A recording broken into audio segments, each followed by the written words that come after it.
Hello friends, welcome back to my channel.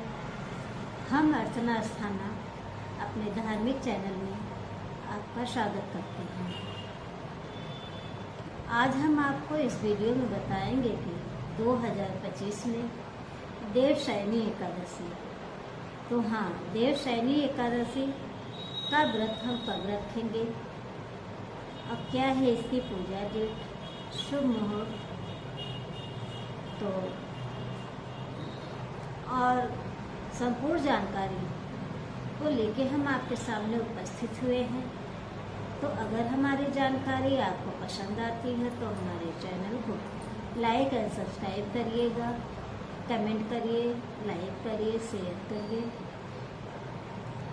और हमारे comment में जय श्री हरि विष्णु या श्री लक्ष्मी नारायण जरूर लिखिएगा। तो चलिए हम फिर शुरू करते हैं।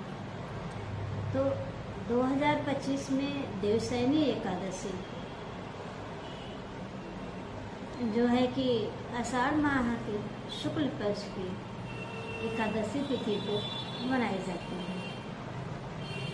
वैसे तो हर एकादशी का अपना अपना विशेष महत्व होता है और हर महीने में 2 पक्ष होते हैं। दोनों पक्ष की एकादशी तिथि को एकादशी व्रत रखा जाता है और जो कि श्री हरि विष्णु को समर्पित होता है। तो यह है देवशयनी एकादशी।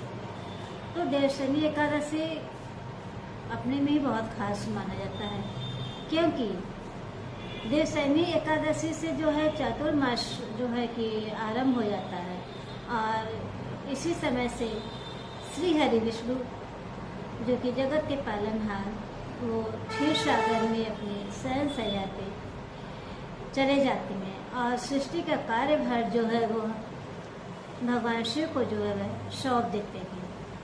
और चातुर्मास के समय जो है कि शुभ मांगलिक कार्य जो है वह बंद हो जाते हैं। 4 महीने के लिए सभी मांगलिक कार्य जो है वह बंद हो जाते हैं और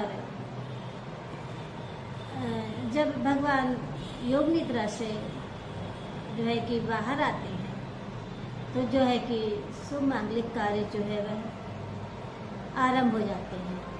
तो देवशयनी एकादशी से लेकर देवउठान एकादशी तक जो है वह चातुर्मास आरंभ होता है और तब तक भगवान विष्णु जो है कि वह क्षीर सागर में अपने शयन निद्रा में रहते हैं और देव उठनी एकादशी के दिन जो है वह अपने योग निद्रा से बाहर आ जाते हैं और तब से ही जो है वह देवशयनी एकादशी जो है कि सभी मांगलिक कार्य जो है वह आरंभ हो जाते हैं। और जो है कि इस दिन जो है कि भगवान विष्णु का पूजा और अर्चना करने का विधान है और इस दिन जो है कि व्रत रखकर भक्त जो है भगवान शिव और भगवान विष्णु और माता लक्ष्मी का जो है पूजा और अर्चन करते हैं, जिससे उनके मनोकामना की जो है प्राप्ति होती है और उन्हें मोक्ष मिलता है। और जो है कि उसके बाद उनकी मनोकामनाएं जो है वह पूर्ण हो जाती हैं और जो है कि पूजा करने का विधान है। और इस दिन व्रत रखकर भगवान कथा सुना जाता है और इस दिन भक्तजन विष्णु जो है विष्णु की जो है कि संसाधन करते हैं और उनसे सुख दुख और मोक्ष की प्राप्ति के लिए जो है वह कामना करते हैं। तो और चलिए फिर देख लेते हैं देवशयनी एकादशी शुभ मुहूर्त। पंचांग के अनुसार जो है कि शुक्ल पक्ष की एकादशी तिथि शुरुआत हो रही है 5 जुलाई को शाम 6:58 पे और जो है तिथि का समापन हो रहा है 6 जुलाई को शाम 9:14 पे। तो उदया तिथि को मानते हुए हम जो है कि देवशयनी एकादशी का व्रत जो है हम 6 जुलाई को ही रखेंगे। और इस दिन का पंचांग जो है सूर्योदय सुबह 5:29 पर और सूर्यास्त हो रहा है शाम 7:23 पर। चंद्रोदय जो हो रहा है 3:58 पर, चंद्रास्त जो हो रहा है रात 2:07 पर, और ब्रह्म मुहूर्त जो सो रहा है सुबह 4:08 से और 4:48 पर। और व्रत पारण हम दूसरे दिन जो है कि द्वादशी तिथि पर करते हैं। देवशयनी एकादशी का व्रत पारण जो है कि हम 7 जुलाई को करेंगे, और इस व्रत का पारण समय जो है सोमवार सुबह 8:05 से लेकर 29 से लेकर 8:16 तक। व्रत का पारण जो है कि हमें शुभ मुहूर्त के अनुसार ही करना चाहिए। तो देवशयनी एकादशी के दिन जो है कि आषाढ़ माह के शुक्ल पक्ष की एकादशी मनाई जाती है। इस दिन शुभ और मांगलिक कार्य जो है वह बंद हो जाते हैं। इसका और इस दिन जो है कि योग बन रहा है अनुराधा नक्षत्र के साथ सर्वार्थ सिद्धि योग का आरंभ हो रहा है, शुभ योग बन रहा है, और अमृत सिद्धि योग बन रहा है जो शुभ योग माने जाते हैं जो हो रहे हैं। और इस शुभ योग में जो है कि भगवान विष्णु और माता लक्ष्मी का पूजा करने से अच्छे फल की प्राप्ति होती है और साधक की मनोकामना जो है वह पूर्ण होती है। तो देवशयनी एकादशी पे बनने वाले योग जो है सर्वार्थ सिद्धि योग जो है सुबह 5:15 से जो है कि 9:55 तक रहेगा, और शुक्ल योग जो है वह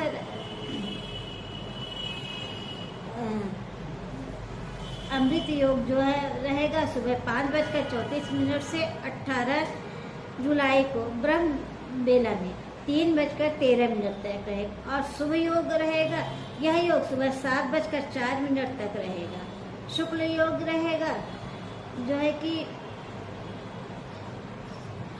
शुक्ल योग जो है आरंभ होगा उस दिन पूरा दिन भर जो है शुक्ल योग जो है रहेगा, और राधा नक्षत्र पूरे दिन का रहेगा। तो इन सब योगों में जो है कि भगवान विष्णु का पूजा और अर्चना किया जाता है, जिस करने से हमें मोक्ष फल की प्राप्ति होती है और साधक को आरोग्य जीवन मिलता है। और उपाय जो है कि इस दिन हमें भगवान विष्णु की जो है पूजा करना चाहिए। देवशयनी एकादशी के दिन जो है भगवान विष्णु का पूजा अर्चन करना चाहिए विधि विधान से, और तुलसी पूजा करना चाहिए। इस दिन जो है कि तुलसी के पौधे के पास जो है हमें एक दीपक अवश्य जलाना चाहिए और उनकी जो है कि परिक्रमा करना चाहिए। और देवशयनी एकादशी के दिन दान पुण्य करना चाहिए। देवशयनी एकादशी के दिन अन्य वस्त्र जल का दान करना चाहिए, छाता जूते चप्पल दान करना चाहिए, और दान करने का जो है विशेष महत्व होता है। और मंत्र जाप करना चाहिए। इस दिन जो है कि ओम नमो भगवते वासुदेवाय मंत्र का जो है जाप करना चाहिए। और इस दिन जो है कि हमें पीले वस्त्र धारण करने चाहिए। पीले वस्त्र धारण करना शुभ माना जाता है, क्योंकि भगवान को जो है कि पीला वस्त्र जो है बहुत प्रिय है।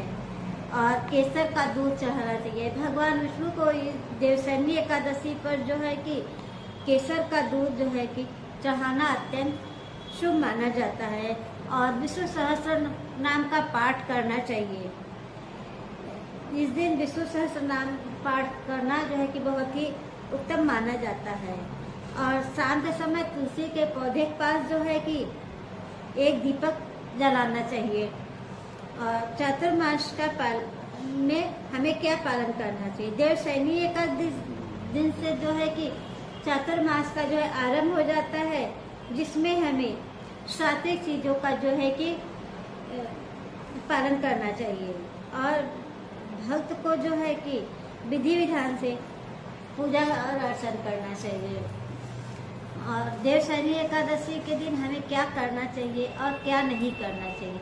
देवशयनी एकादशी के एक दिन पहले से हमें ब्रह्मचर्य का पालन करना चाहिए, भूमि पर शयन करना चाहिए और तामसिक चीज़ों से हमें दूरी बनाए रखना चाहिए। मांस मदिरे का सेवन नहीं करना चाहिए और भूमि पर शयन करना चाहिए। प्याज लहसुन इत्यादि का सेवन नहीं करना चाहिए। हमें इस दिन चावल का भी सेवन नहीं करना चाहिए। जो व्रत रहे वो खास तौर से सेवन न करे और अन्य सदस्य को भी जो है कि वह चावल खाना वर्जित होता है। अन्य सदस्य को भी चावल का सेवन नहीं करना चाहिए। चावल का सेवन करने से हमें बचना चाहिए। और हमें क्या करना चाहिए, देवशनी एकादशी के दिन जो है कि हमें